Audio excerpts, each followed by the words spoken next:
This is MacroVoices, the free weekly financial podcast targeting professional finance, high net worth individuals, family offices, and other sophisticated investors. MacroVoices is all about the brightest minds in the world of finance and macroeconomics telling it like it is, bullish or bearish, no holds barred. Now, here are your hosts, Eric Townsend and Patrick Ceresna. Eric, it was great to have Anas back on the show. Now let's get to that chart deck. Listeners, you're going to find the download link for the post-game chart deck in your Research Roundup email. If you don't have a Research Roundup email, that means you have not yet registered at macrovoices.com. Just go to our homepage, macrovoices.com, and click on the red button over Anas's picture saying looking for the downloads. Okay, Eric, let's start off with the equity markets. What are your thoughts here? Well, Patrick, we've had several daily closes just barely over the 50-day moving average on the S&P, but so far no upside acceleration above the 50-day moving average, despite that we have closed over it for several days in a row now. 58.11, that's the 100-day moving average, is the next target higher that's obvious on the S&P chart. Paul Tudor Jones and other notables are starting to call for, okay, that's it. This is the top. Time for a new round of lower lows for the S&P. All I can say is I'm hedged for that. If it happens again, I'll be prepared.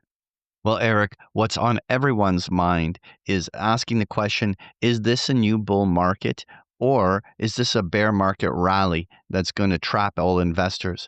Now, I have done in the past the analog of comparing the bear market rallies of all the previous declines, and these bear market rallies retracing 50 to sometimes as much as even 78% of the prior drop over a span of 30 to 60 days is quite common. In fact, it's the base case.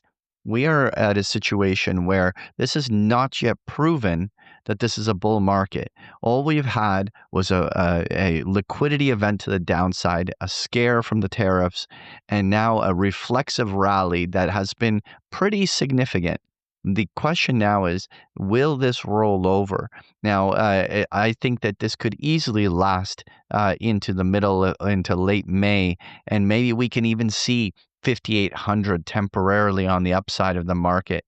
But I still don't see any reason to believe that this is a new bull market.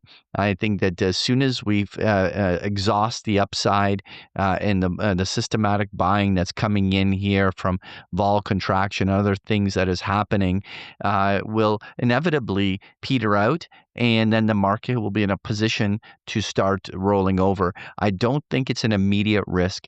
There is no big announcement. I mean, maybe the inflation numbers everyone's going to be watching next week are going to be important, but I generally view that the market has a capped upside, let's say about 100, 150 points, but it is the path of least resistance on the short term for it to go higher.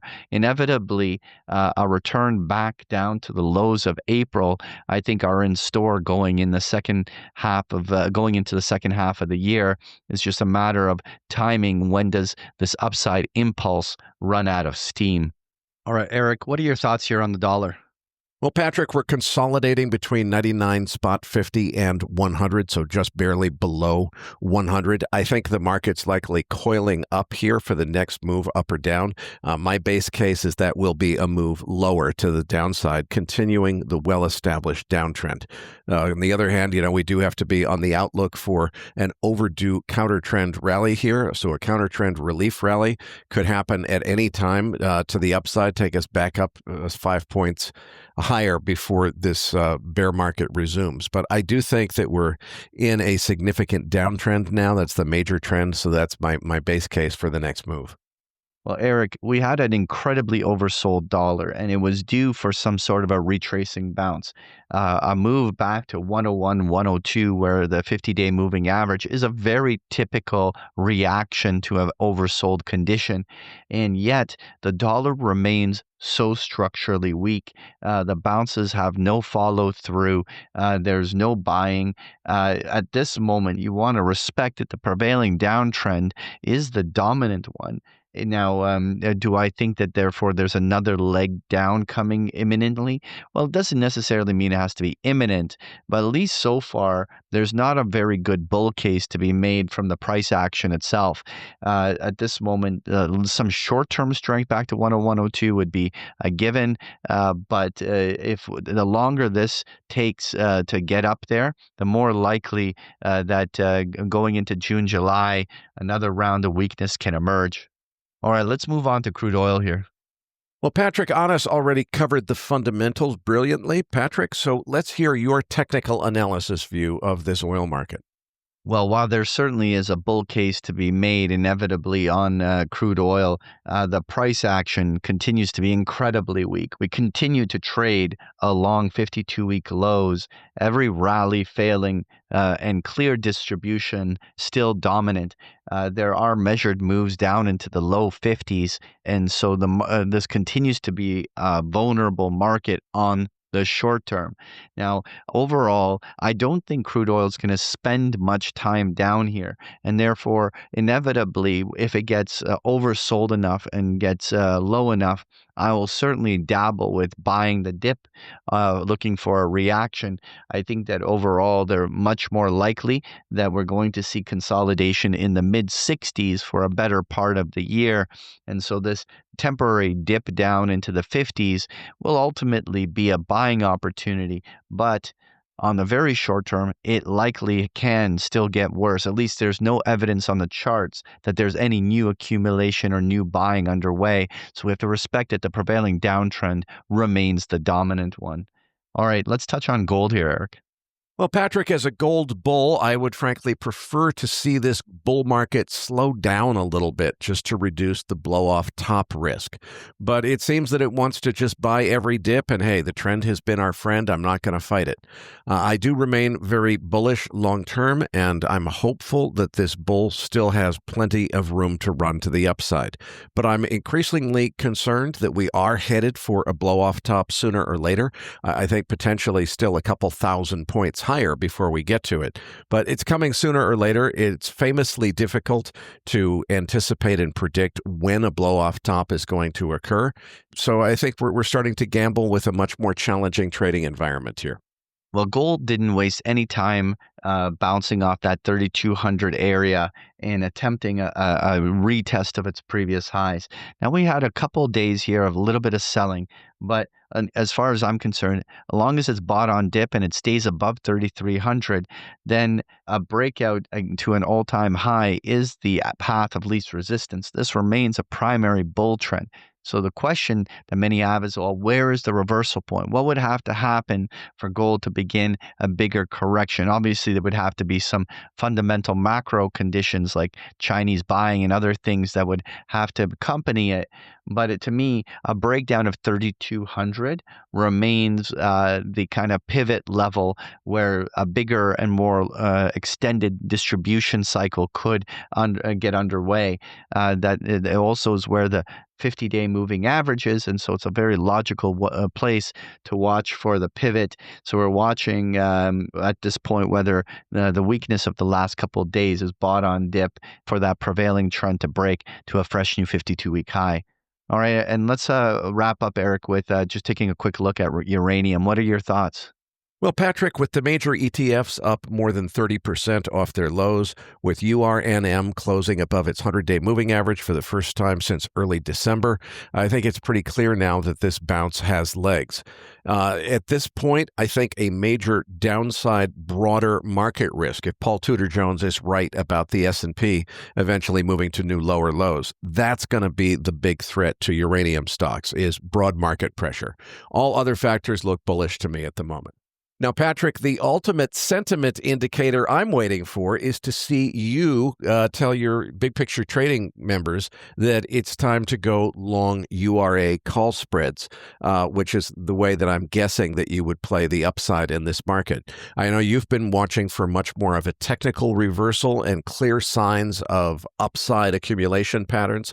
Are we seeing them yet? Is it time to go long? When are you going to move on those call spreads? That's what I want to know.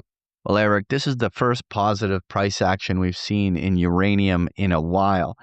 First thing is that when the spot physical uranium, which is on page 6, the chart, broke down to lower lows in April, did so just by on liquidity flows and the discount it's trading at to its net asset value. But the U308 spot prices actually stayed flat. What we then saw was once the selling pressure was alleviated, that we've now rallied above the March high and are now sustainably trading above the 50-day moving average for the first time since September of last year.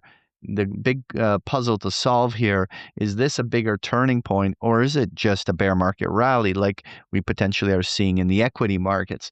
At this moment, what we really want to see is whether the bulls defend the price action when we inevitably meet a little bit of selling.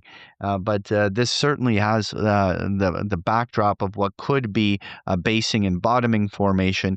But as far as I'm concerned, it's going to take a month or more of price action development to really get a sense as to whether or not this 1 year decline in uranium is finally over. And so that's the puzzle we'll be trying to solve here in the many episodes to come. Last thing though, Eric, I wanted to just touch on the natural gas chart. I have on page 7 the natural gas ETF, UNL, which owns a 12-month strip of the natural gas contract. So it gets all of the contango and backwardation of the seasonality into a much more stable chart. And what we had was a very bullish breakout this year in natural gas prices. They were up close to 30% from their November lows. Now, we had a dip here throughout April, and it appears that was essentially bought on dip at this point. We're getting back above the 50-day moving average. It was more or less a Fibonacci retracement. It is worth watching whether we're seeing a brand new bull breakout in natural gas prices. If this follows through, we could see this thing trading to $14, $15, where it's been trading in 2023. Let's watch whether or not this breaks out. Folks, if you enjoy Patrick's chart decks, you can get them every single day of the week with a free trial of Big Picture Trading. The details are on the last pages of the slide deck, or just go to bigpicturetrading.com.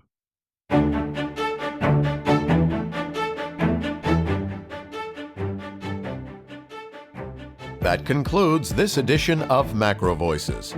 Be sure to tune in each week to hear feature interviews with the brightest minds in finance and macroeconomics. MacroVoices is made possible by sponsorship from BigPictureTrading.com, the Internet's premier source of online education for traders.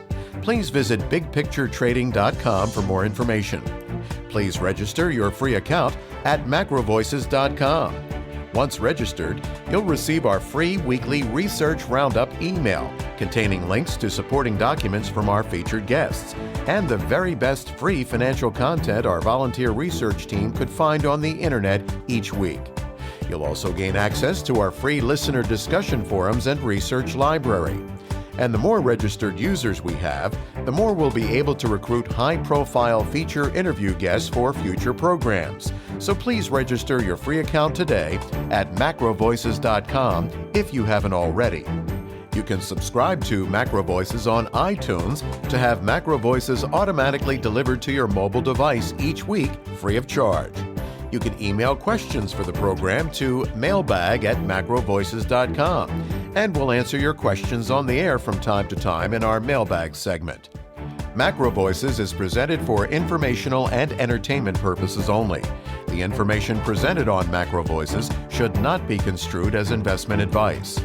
Always consult a licensed investment professional before making investment decisions. The views and opinions expressed on MacroVoices are those of the participants and do not necessarily reflect those of the show's hosts or sponsors. MacroVoices, its producers, sponsors, and hosts Eric Townsend and Patrick Ceresna shall not be liable for losses resulting from investment decisions based on information or viewpoints presented on MacroVoices. MacroVoices is made possible by sponsorship from BigPictureTrading.com and by funding from Fourth Turning Capital Management, LLC. For more information, visit macrovoices.com.